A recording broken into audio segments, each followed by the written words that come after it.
Hi all, I had my first loss of the season last night. It was to someone higher rated than me, T.Eden. So Muswell Hill were playing home against Golders Green Chess Club, and so Adamaru's mob, and they had Chernayev on board 1. I was playing on board 3. I had Muirs on board 2, who had beaten me last year. It seems I always lose against this club, and we got wiped out actually, 7.5/2. Boards 2 to 4, were quite evenly matched though, apart from their Russian Grandmaster on board 1.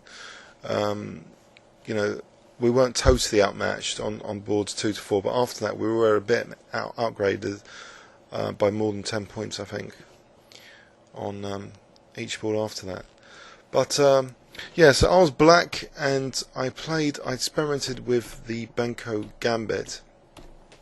And one thing which I've been looking over a few master games this morning, and I think my plan, I was a bit sort of shaky on an effective plan, and I was looking up, what seems to be quite effective, what the masters play generally in this position.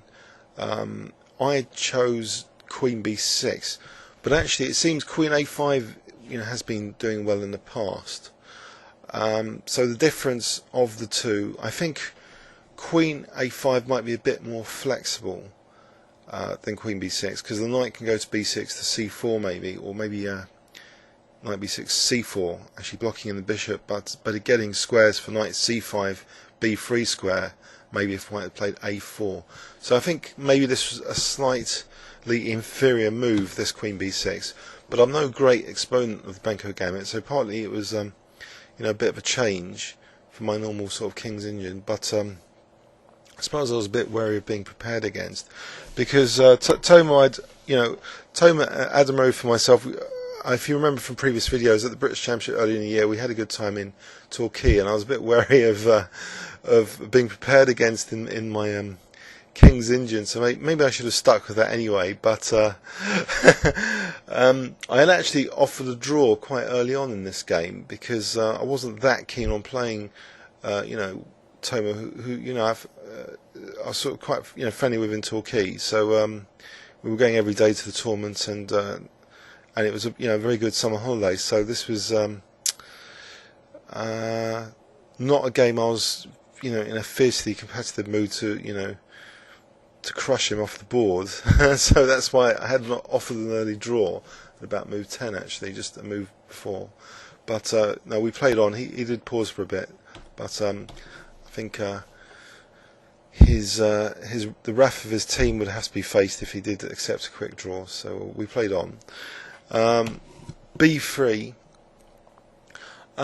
Now here I was struggling for a plan, and in fact there is a standard sort of common plan which kind of relates actually to this piece, because other pieces in black's position, I think they're sort of optimally placed. The rooks are kind of blasting down on the queen side, if we think about it.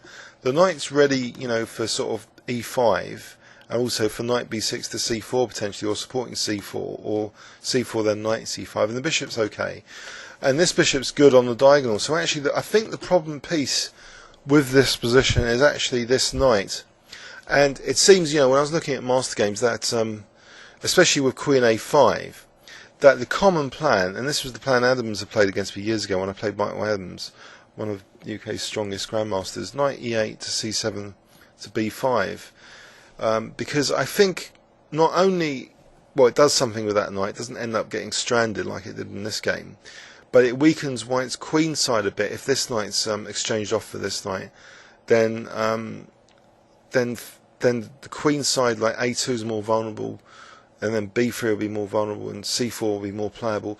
So I think this is a good manoeuvre. If I was going to play this again, this Benko game, I think I'd be more inclined for this manoeuvre, this knight manoeuvre, and Queen A5 instead of Queen B6. So anyway, I was sort of, I suppose, waiting for a plan with Bishop B7. So he plays Knight D2 and I play Queen A6, which seems a reasonable square for the Queen, but I'm not really solving this problem piece. And in fact, I make things a bit worse now, because I kind of mix it as though I'm playing a Benoni type system when it's not, because I look at the e5 square and I'm thinking, should I try and play on the dark squares with a dark square kind of attack? But I'm not really sure that that's possible, because white does have the potential to play a4 and knight b5 and squash queenside counterplay and then beat off the attack on this side, which is what happened in the game. So h5, he just plays h3, so I play h4, trying to get a dark square attack going. I play knight h7. It turns out this knight, it's going to be stranded soon, and it's a bit unfortunate because white's obviously going to play f4, and if I ever play g5, then I'm weakening f5. So something like rook e1, knight f1 to e3, knight f1 to e3 later, and then knight f5 if I ever played g5. But I was tempted. No, I think this knight, the future of this knight, the way I played it, is not as glamorous as this other plan, knight e8 to c7 to b5, and I think that's a key idea I think I've picked up from looking at some master games. So queen b6, knight c4, queen goes back. It's not looking great on the queen side, really. my queen side counterplay is being stuffed here, and after bishop a6 he just plays that, so he's like rock solid control of c4 now. So I get a bit desperate on the king side. I start to play for f5 with this bishop c8. I've already got this idea of queen f8 and f5, but it just creates actually a significant weakness on e6, which turns out to be used as a theoretical basis for a positional sacrifice very soon, as we'll see. So f4, I take on c4, giving him a fantastic b5 square. So I've lost on the queen side already after knight b5, and then I sort of open up a new front on the king side, which doesn't work out either. I mean, what I was hoping for was to take, and if he took, then queen f8, and this was in my dreams, knight h5 to g3, bishop d4s in my dreams, but in reality, this knight had no future. It couldn't have this amazing attacking plan of knight f6 to h5 to g3 getting in the dark squares. It didn't happen because he simply squashed it by playing g5, and now we also have a theoretical basis here for a nice positional sack on e6. So knight f8, rook e1, knight g6, he just plays rook e6, and this is a really crushing positional sack. It's not only dislocating my position, extending the scope of this bishop, also getting in the d5 square for a knight later.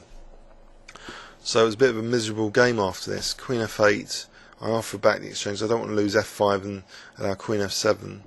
And after that he gets a big knight to d5. I just throw in a check, spike check. And also he's just going to invade with his queen now. He plays very well, and I was like positionally murdered in this game. And at least there was no swindle or anything, so I didn't I didn't really lose much sleep over it. It was just basically not really being familiar with the importance, I think, of this knight maneuver earlier, because this knight's now stranded on g6. It's totally without scope, and his knight's invading my position now with knight c8, winning e7 and f5. So I'm losing lots of pawns now, and basically d6 drops as well. And so I'm like 3 pawns down, and I resign shortly after this. Just a bit of technique, and then that's it. So a bit of a miserable game there. I think the key thing I'm taking away from it is the importance of doing something with this knight and trying to weaken white's queen side, and maybe also not opening another front when you just trying to play where you've got the advantage, which is on the queen side, I think, in the Benko Gambit. And I think that's part of playing where you've got the advantage. If you can get rid of this knight, then statistically I think it's doing better. But the Benko Gambit is of course a controversial, losing material, losing a pawn, but it's one of the more solid gambits. But I think as such it still has to be played well, and not sort of try and mix it with other ideas, because I think this knight could end up being trapped if you're not careful. I think as it was in this game. So I ended up getting stuffed on the queen side and creating weaknesses on the king side. So it wasn't a brilliant game from my point of view, but kind of instructive, I guess, with this rook e6. Nice positional sack, just to get the d5 square for the knight, and after that my position's like collapsing after this infiltration. So yeah, first loss of the season. I hope I don't lose too many other games this season, but it's all part of the fun of chess to experience all sides of it: drawing, winning, losing. Comments or questions on YouTube. Thanks very much.